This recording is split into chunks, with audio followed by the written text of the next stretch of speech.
Dans un petit village pittoresque de la région de Provence, en France, une jeune femme nommée Camille se retrouvait souvent à contempler les paysages verdoyants qui s'étendaient devant elle, à l'ombre d'un vieux chêne.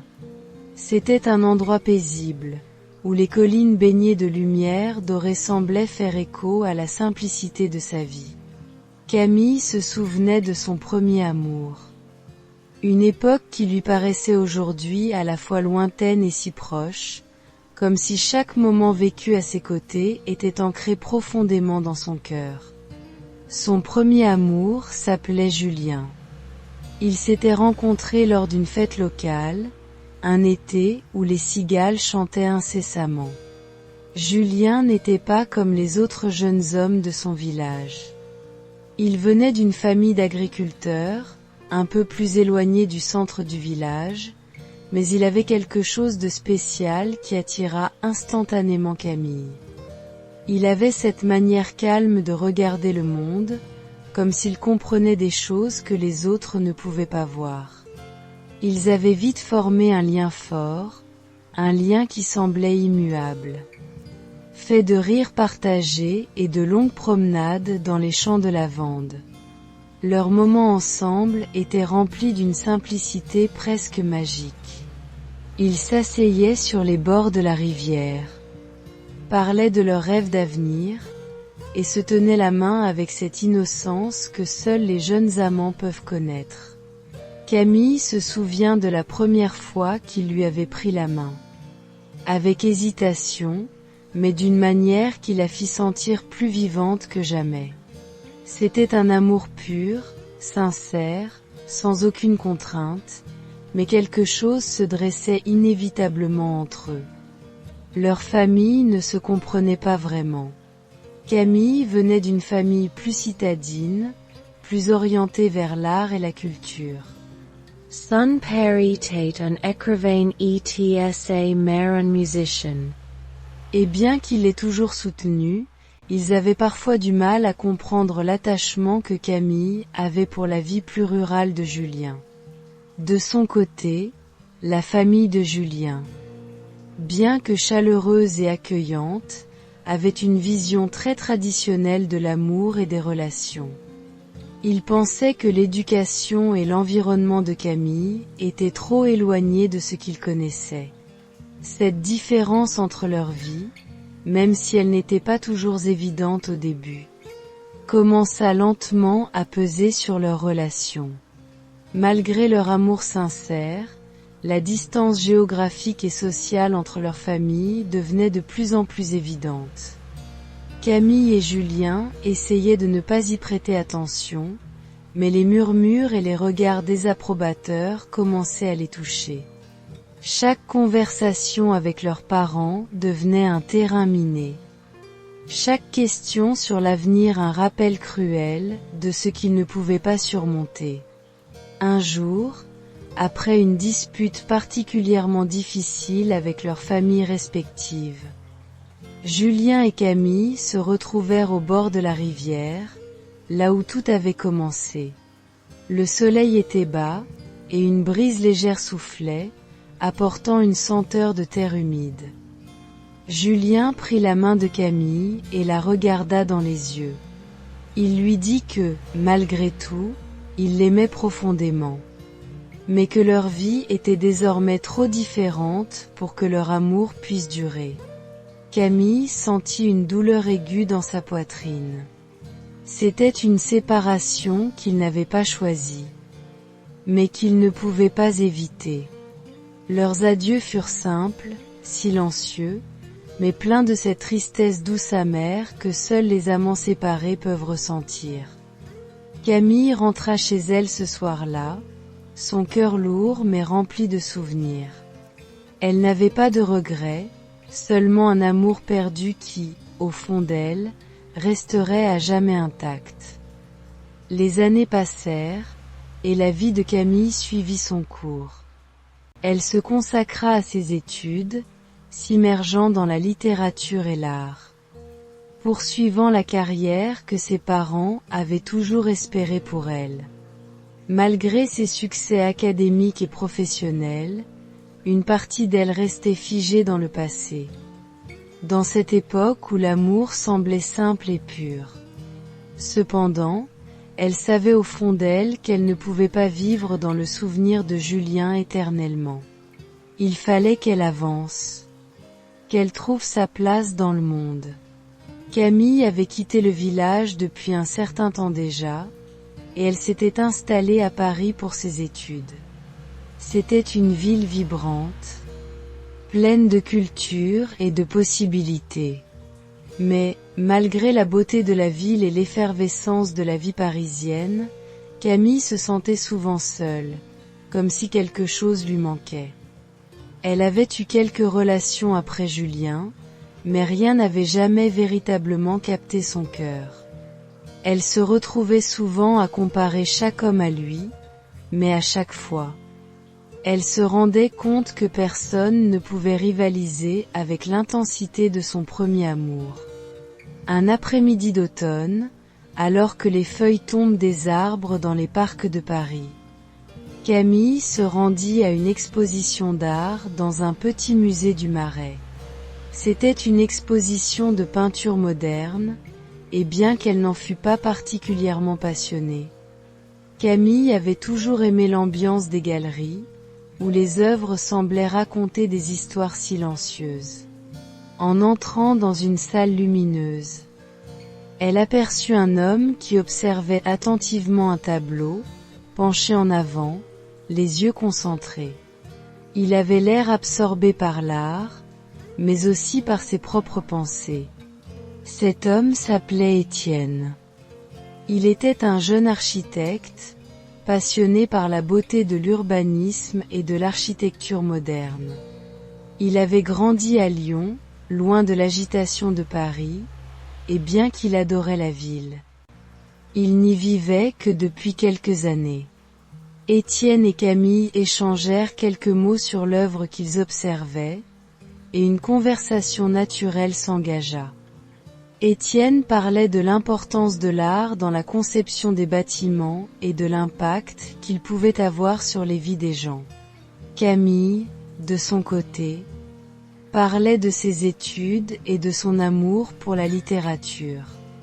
Ils s'entendirent bien dès le départ, un courant de compréhension qui naquit instantanément entre eux, même si leur conversation n'avait rien de flamboyant. Au début, Camille ne savait pas exactement ce qu'elle ressentait pour Étienne. Il n'était pas comme Julien. Il n'était pas un rêveur romantique ni un poète sensible. Mais il avait quelque chose de rassurant, quelque chose de calme qui la mettait à l'aise. Étienne n'était pas pressé. Il ne la courtisait pas de manière grandiose. Au lieu de cela, il lui écrivait des lettres. Pas des lettres d'amour, mais des lettres qui parlaient de ses découvertes dans le monde de l'architecture, de ses pensées sur l'avenir, de ses projets de voyage. Chaque mot qu'il écrivait semblait sincère, authentique. Camille appréciait cette simplicité, cette absence de drame dans ses gestes. Peu à peu, une relation s'installa entre eux, sans que Camille ne le réalise vraiment. C'était une relation tranquille, basée sur des moments partagés dans des cafés parisiens. Des balades dans les rues ombragées et des discussions sur des sujets aussi divers que la littérature, l'art et la philosophie. Étienne ne cherchait pas à impressionner Camille. Il ne tentait pas de la séduire de manière théâtrale. Il lui offrait simplement sa présence, son attention, et son amour, sans attente ni exigence. Un jour, alors qu'il se promenait dans les jardins du Luxembourg, Étienne s'arrêta soudainement et la regarda dans les yeux. Il lui prit doucement les mains, sans précipitation, mais avec une détermination tranquille. Camille le regarda, surprise par la simplicité de son geste. Il lui dit, d'une voix calme et assurée, « Camille, je ne suis pas un homme de grands discours ni de gestes spectaculaires, mais je veux te dire que je tiens à toi. Plus que tout. Et je voudrais qu'on construise quelque chose ensemble. Même si ce n'est pas aussi flamboyant que les histoires d'amour que l'on voit au cinéma. Ce n'était pas un grand geste dramatique, mais il y avait dans ces mots une telle sincérité, une telle chaleur, que Camille sentit son cœur se remplir d'une émotion nouvelle. Elle réalisa alors que l'amour, dans sa forme la plus pure, ne résidait pas dans la grandeur des gestes, mais dans la simplicité du quotidien partagé. Elle sentit un poids se lever de ses épaules. C'était ce qu'elle cherchait, ce qu'elle avait toujours cherché, un amour sincère, sans artifice, mais qui soit là pour durer. Les jours passaient tranquillement pour Camille et Étienne. Leur relation, bien que discrète, prenait racine dans le quotidien.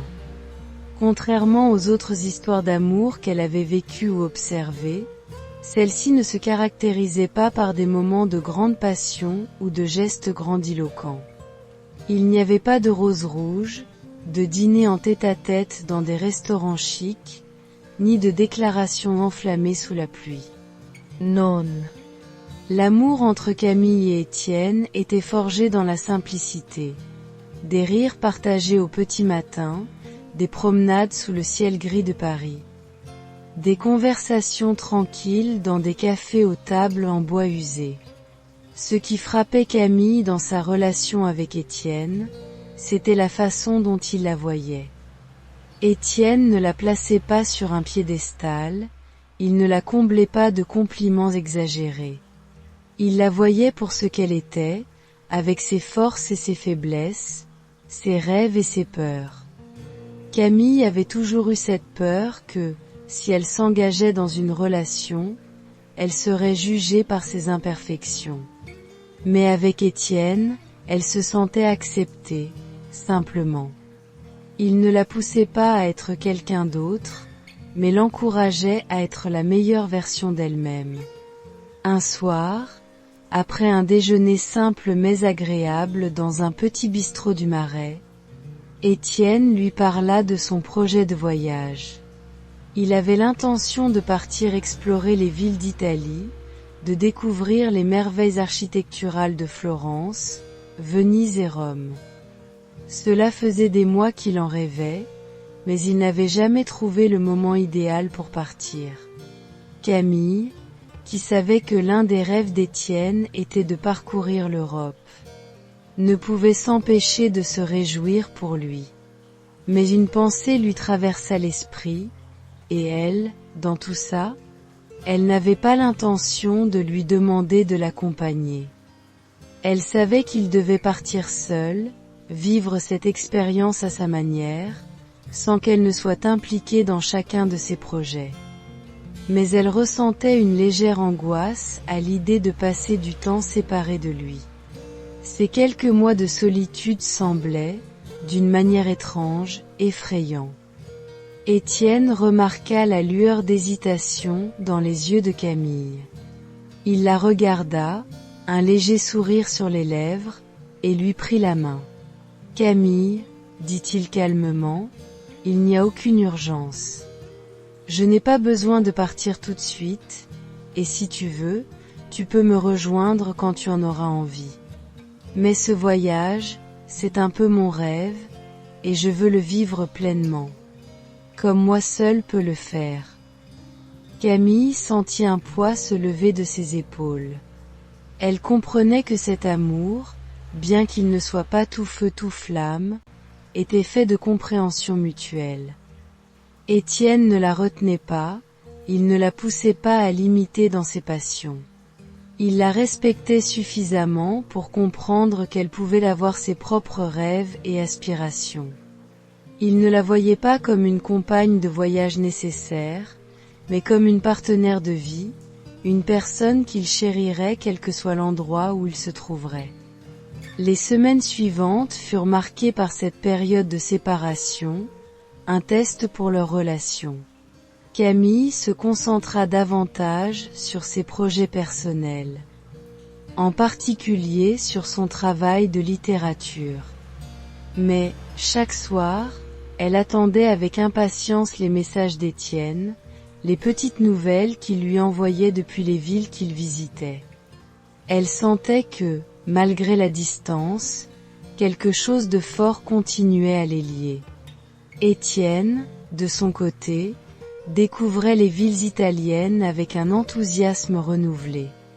Chaque jour, il envoyait des photos de places magnifiques, de bâtiments anciens, de paysages à couper le souffle, mais ce qui le touchait le plus, c'était de savoir que, quelque part dans Paris, Camille partageait sa passion, même si ce n'était qu'à travers des mots. Il lui écrivait souvent, lui décrivant les petites choses qu'il voyait, les émotions qu'il ressentait. À chaque lettre, Camille sentait son amour pour lui grandir, mais d'une manière plus calme, plus profonde. Un mois après son départ, Étienne lui écrivit une lettre qui, cette fois, allait au-delà des descriptions de ses aventures. Il lui confia ses réflexions sur leur relation, sur la manière dont elle avait évolué. Il lui dit que, même si leur amour n'était pas marqué par des gestes spectaculaires, il était pour lui le plus précieux. Camille, écrivait-il, j'ai compris que ce qui compte vraiment, c'est d'être là. À chaque étape du voyage de l'autre. C'est cela, l'amour. Pas les feux d'artifice, mais les petites étincelles qui durent. À la réception de cette lettre, Camille se sentit émue. Il n'y avait rien d'extraordinaire dans ces mots, mais ils résonnaient profondément en elle. Elle savait maintenant, sans l'ombre d'un doute, qu'elle avait trouvé un amour authentique. Un amour qui ne cherchait pas à briller par des artifices, mais qui se construisait chaque jour, à travers des gestes simples, des paroles sincères, et la volonté d'avancer ensemble. Les mois s'étaient écoulés depuis le départ d'Étienne, et Camille avait retrouvé une certaine sérénité dans sa vie. Leur relation, bien que marquée par la distance, avait évolué d'une manière qu'elle n'aurait jamais imaginée. Elle n'était plus seulement une jeune femme désireuse de vivre un grand amour, un amour comme dans les romans. Elle était devenue une femme qui comprenait que l'amour véritable ne réside pas dans des promesses éclatantes, ni dans des gestes théâtraux, mais dans la constance et la complicité. Étienne était devenu une part intégrante de sa vie, même si ce n'était pas toujours avec une présence physique immédiate. Camille avait désormais l'impression de mieux comprendre le monde qui l'entourait. Elle s'était consacrée à sa passion pour la littérature, trouvant inspiration et réconfort dans ses livres. Les lettres d'Étienne, qu'elle conservait précieusement, étaient devenues une source d'espoir et d'amour, une preuve que leur relation, même à distance, était solide et sincère. Finalement, après plusieurs mois de voyage et de découverte, Étienne revint à Paris. Leur rencontre à l'aéroport fut simple, mais chargée d'émotions. Camille l'attendait, les mains tremblantes. L'esprit empli de souvenirs de leurs échanges, de ses lettres, de ses mots. Lorsqu'ils se retrouvèrent enfin, il la serra dans ses bras. Leurs corps se rejoignirent. Comme s'ils avaient toujours été destinés à être ensemble, mais sans précipitation, sans effusion excessive. Il n'y avait pas de feu d'artifice. Il n'y avait que la douce chaleur d'un amour qui avait mûri, qui était devenu plus profond, plus respectueux. Ils passèrent les jours suivants à se retrouver, à redécouvrir les coins familiers de Paris, à marcher dans les rues qu'ils avaient partagées avant sa séparation. Chaque coin, chaque café, chaque parc semblait porter une nouvelle signification. Ce n'était plus juste la ville des rêves et des illusions, mais celle où ils avaient commencé à construire quelque chose de réel. Un soir, après un dîner tranquille. Ils se promenèrent sur les quais de la Seine. La ville illuminée semblait briller autour d'eux, mais Camille savait que ce n'était pas la beauté extérieure qui la fascinait. C'était la connexion intime qu'elle ressentait avec Étienne, cette certitude que leur amour n'était pas un simple feu de paille, mais une flamme tranquille, stable et durable. Arrivé près du Pont-Neuf, Étienne s'arrêta, la regarda avec un sourire calme, mais déterminé. Il se baissa légèrement et, dans un geste simple, presque timide, il lui prit la main. « Camille » dit-il d'une voix douce, « il y a des moments où l'on comprend que tout ce que l'on a vécu n'était pas une coïncidence. J'ai compris, pendant ce voyage, que ce que je veux, c'est être avec toi. Maintenant et pour toujours.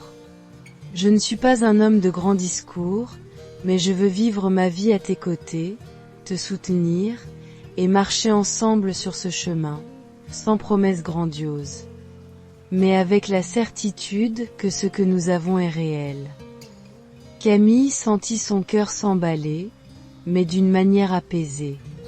Elle n'avait pas besoin de mots plus extravagants. Elle savait que ce qu'Étienne lui offrait était plus précieux que tout. Ce n'était pas l'amour passionné d'un premier amour effervescent, mais un amour forgé dans la compréhension, la patience et la complicité.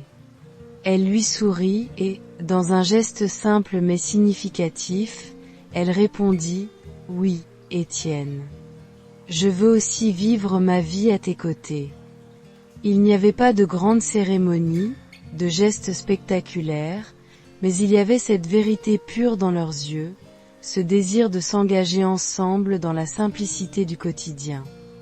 Leur vie à deux commença ainsi, dans cette certitude tranquille, sans prétention mais pleine de promesses. Camille savait qu'elle avait trouvé ce qu'elle cherchait, un amour sincère et durable, fondé sur l'acceptation, la compréhension mutuelle et le respect des rêves de chacun. Il n'y avait pas de chevalier en armure ni de fête somptueuse, mais il y avait l'essentiel. Une promesse de soutien, de complicité et de bonheur partagé. Ils ne se quittaient plus, mais ils ne cherchaient pas à se transformer l'un l'autre. Ils s'épanouissaient ensemble. Dans la simplicité de leurs gestes quotidiens, dans la richesse de leurs conversations et dans la beauté de leurs relations. Camille n'avait pas oublié son premier amour. Mais elle comprenait désormais que la véritable valeur d'un amour ne réside pas dans la perfection des circonstances ou dans la grandeur des déclarations, mais dans la fidélité à soi-même et à l'autre. Elle savait que l'amour ne consistait pas à vivre dans un conte de fées, mais à choisir chaque jour d'être avec la personne qui nous comprend et nous accepte dans notre intégralité. Ainsi, Camille et Étienne construisirent leur futur, loin des illusions et des artifices, mais proches l'un de l'autre dans l'amour pur et sincère qu'ils s'étaient promis.